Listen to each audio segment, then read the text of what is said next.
कहिले इहे कमी बात हरा में सुन गणेश के महमी हो खिसियालू तह गगन गजेला डोले लगेला भूमि हो खिसियालू तह गगन गजेला डोले लगेला भूमि हो खिसियालू तह गगन गजेला डोले लगेला भूमि हो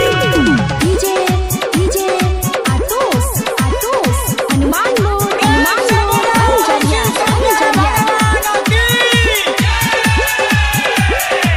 जवन जवन मन करे तवन तू करेलू छोटे छोटे बात पर तू जिद केतना धरेलू दोसरा के घर देखी मरले रहलू ताना महल खाती खात नहीं रहलू तू खाना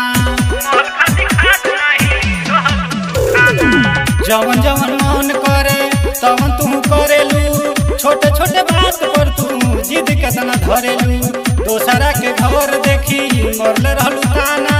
महल खाती खात नहीं रहलू एक दिन खाना सोनवे के महल में सतारा माजी से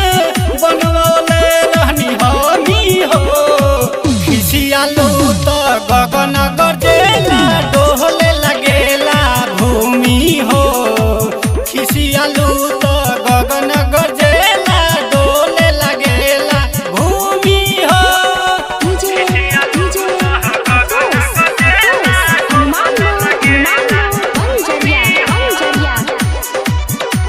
presented by MP Recording Studio Bhavnani Koti Kushinagar कहनी की भांग पीस के लाद गौरा रानी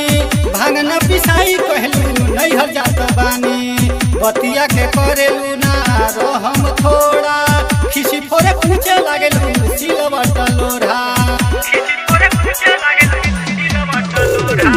कहनी की भांग पीस के लाद गौरा रानी